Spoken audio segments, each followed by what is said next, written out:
يزكى وأما من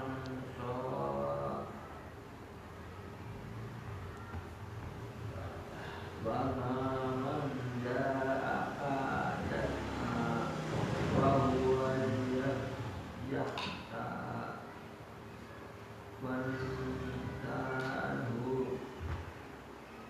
Bismillah.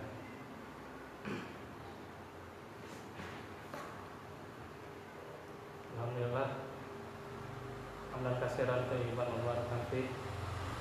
Wa ma yakunu wa la ilaha illallah wahdahu la syarika lah. Wa asyhadu anna Muhammadan abduhu wa rasuluh allazi la nabiyya ba'dah. Alhamdulillah. Di malam ini kita kembali dalam majelis ilmu dengan izin dan juga dengan kehendak Allah Subhanahu wa taala, yang akan kita lanjutkan pada hari ini seputar surah Al-Fatihah, di mana kita masih murajaah bagaimana makna Ar-Rahman yang dijelaskan bahwa rahmat kasih sayang Allah dan ilmunya meliputi segala sesuatu.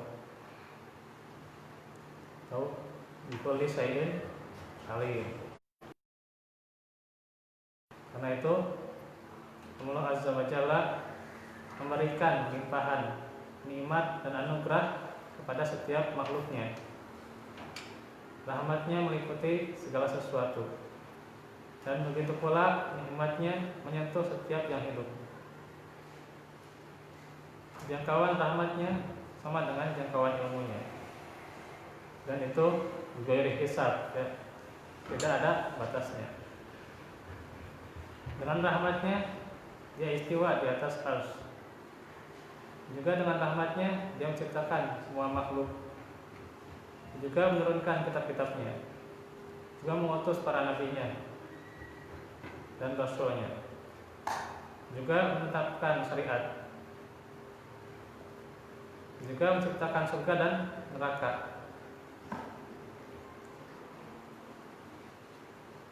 Dan bagaimana sesungguhnya pecut yang dipergunakan untuk mengiring para hambanya yang beriman menuju surganya adalah rahmatnya juga.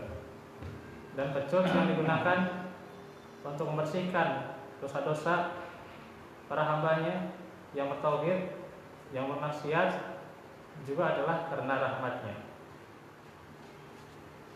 Karena itulah termasuk penjara yang dipergunakan untuk memenjarakan para makhluk yang menjadi musuhnya, itu juga rahmatnya. Maka di sini kita harus perhatikan bagaimana rahmat dan nikmat Allah yang sempurna yang ada dalam perintah dan larangannya, juga bagaimana wasiat dan petuah-petuahnya. Perhatikanlah rahmat dan nikmatnya yang ada pada para makhluknya. Karena itu rahmat Allah adalah penghubung Allah Azza wa Jalla dengan para hambanya, sebagaimana ubudiyah kehambaan diri seorang hamba adalah tali penghubung mereka dengan Allah Azza wa Jalla. Jadi ada hubungan, ada interaksi ya antara Allah dan hambanya.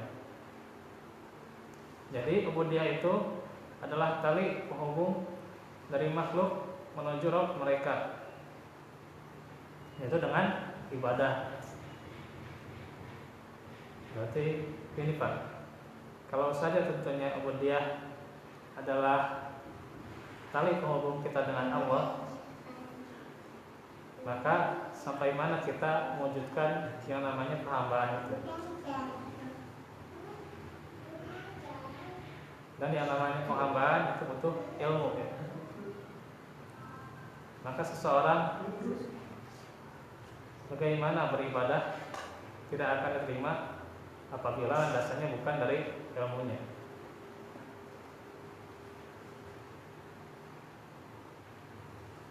Karena itu kita harus pertanyakan diri kita untuk Allah, sudah seberapa besarkah kita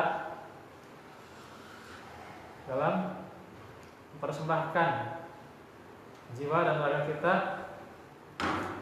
untuk Rabb kita. Maka inilah bagaimana kelapangan oleh Allah dengan rahmatnya. Sedangkan tali penghubung dari Allah kepada makhluknya adalah rahmatnya. Dan di antara momen yang paling spesial, pemandangan nama ini yang paling khusus, paling spesifik yang disaksikan hambanya adalah apa yang disaksikan oleh orang yang sedang sholat. Kalau terasa ya, bagaimana rahmat Allah ketika hamba itu sedang sholat. Karena itu berbeda amalia sholat dengan amalia yang lain itu. Karena dia berhubungan langsung dengan Allah. Tata caranya sudah diatur, ya. Waktunya sudah diatur. Maka tidak ada urusan bagi seorang hamba kecuali hanya taat dan patuh pada syariatnya.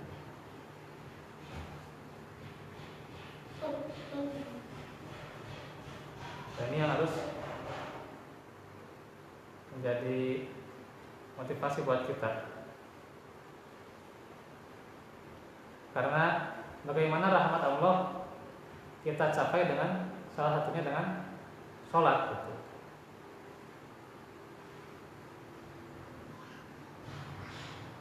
Yang membuatnya bisa berdiri di hadapan Rabbnya. Jadi kita bisa sholat, gitu ya, bisa berdoa, itu adalah atas rahmat Allah. Kalau Allah tidak merahmati ya itu bisa jadi tidak akan terjadi. Karena itu innallaha ghafurun syakur. Allah itu maha mengampuni, maha mensyukuri.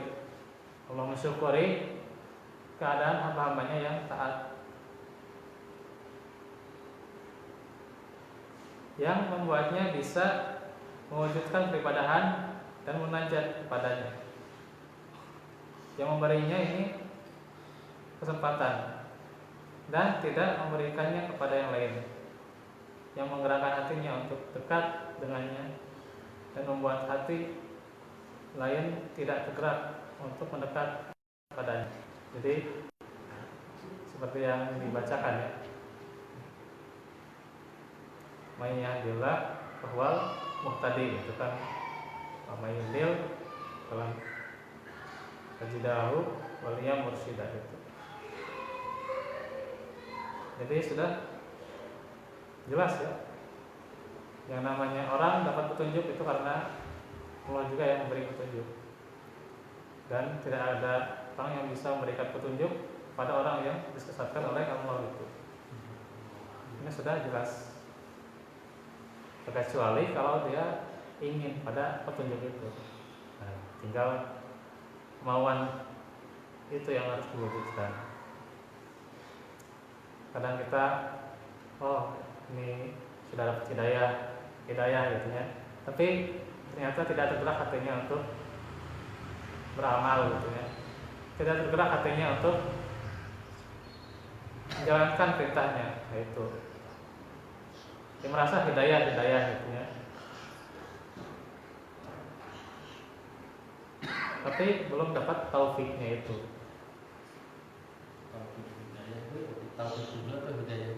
Hidayah dulu baru taufik. Kan hidayah itu kan bisa berupa Al-Quran, bisa As-Sunnah gitu kan, bisa juga berupa suara azan gitu kan, itu juga hidayah.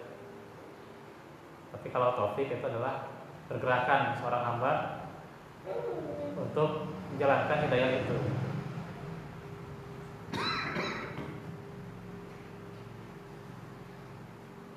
Bukan hanya kesesuaian, tapi ada kemauan dari kita untuk menuju jalan itu.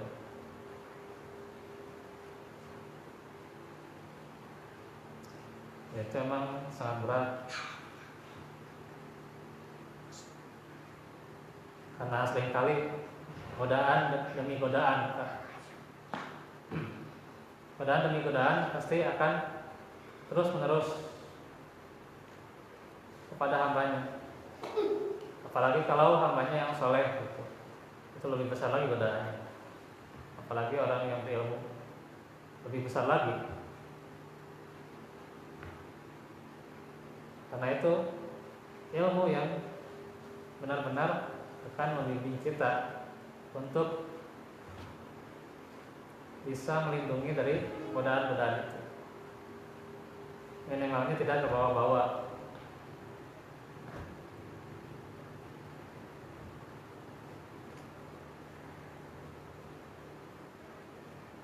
Jadi dengan rahmat Allah juga itu mendorong buat kita agar senantiasa menuntut ilmu.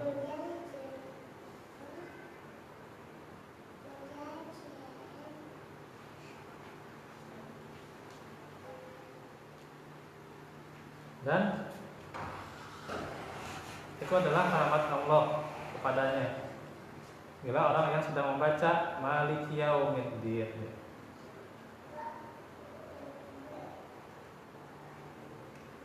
yaitu yang menguasai di hari pembalasan. Di sini ia menyaksikan atau mempersaksikan keagungan yang hanya pantas untuk dimiliki oleh Allah. Hanya Allah saja yang menguasai itu. Keagungan yang hanya Allah saja memilikinya. Seorang hamba sebagus apapun pangkatnya, derajatnya, sebagus apapun jabatannya, tidak akan pantas. Malah nanti akan dipertanyakan bagaimana kerajaan-kerajaan yang diduduki oleh seorang hamba, apakah dipakai untuk keadilan atau enggak. Nah, ini buat para pemimpin nih. Apalagi sekarang pilkada gitu ya. Tapi tertunda juga karena Covid-nya bertambah lagi gitu. Ya ada pilkada katanya 2020. Gubernur paling ya? Hah? Gubernur ya? Ya, tapi diundur lagi mungkin. Sekarang juga udah 3.000 per hari katanya. Apalagi ada diskusi PSBB lagi gitu kan. Wah, Pak Jenderal, sama Jenderal apalah gitu pas ketemu mati tidak 4 orang. Iya.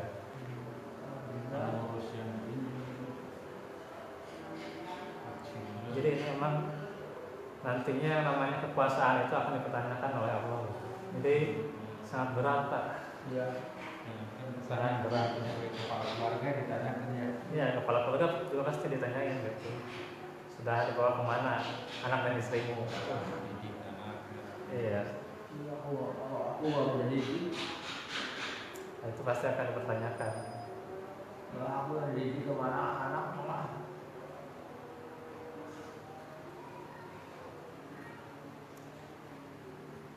Jadi di akhirat itu Allah bertanya, limanil mulkul yaum lillahil wahidil qahhar. Mana orang-orang yang sebagai raja di hari ini?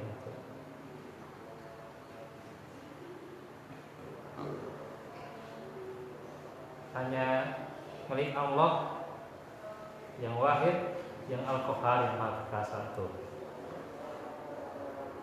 maha esa ya.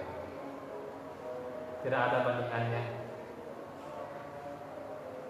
Luar biasa ini kalau kita resapi. Di sini ia menyaksikan atau mempersaksikan keagungan yang hanya pantas oleh Allah ya. Ia menyaksikan, meyakini zat yang maha kuasa lagi maha mengalahkan tuh. Semua makhluk tunduk kepadanya, semua wajah merunduk kepadanya, dan semua penguasa yang zalim tuh nanti tunduk kepadanya tuh. Penguasa yang zalim nanti tunduk. Kalau sekarang kan korupsi atau dia riba nyantai aja gitu ya, tapi nanti tunduk gitu ya di hari kiamat itu. Ya. Tapi pertanggungjawaban seperti itu sudah nggak akan bermanfaat lagi ya. Kalau dia tidak bertaubat di dunia, udah nggak akan bermanfaat di akhirat. Di pemerintah harus minta maafnya kan ya, masyarakat. Itu tanggung jawabnya kan pasti besar, itu pasti berat.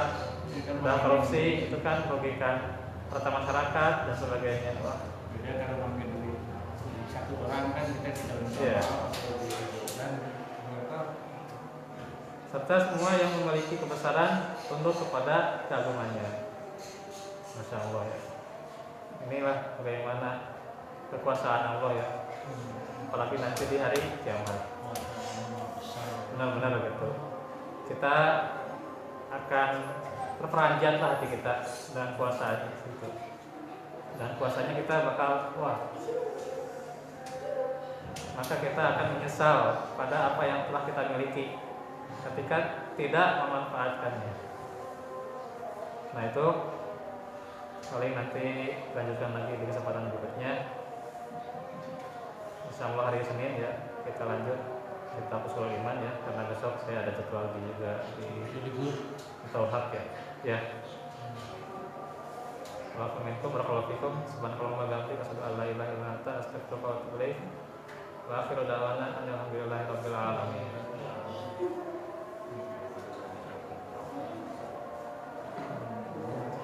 Gantian Pak, ada apa? Gantian. Bagian itu mana? Ada? Oh ada. Ya, sama Bapak. Ada silakan.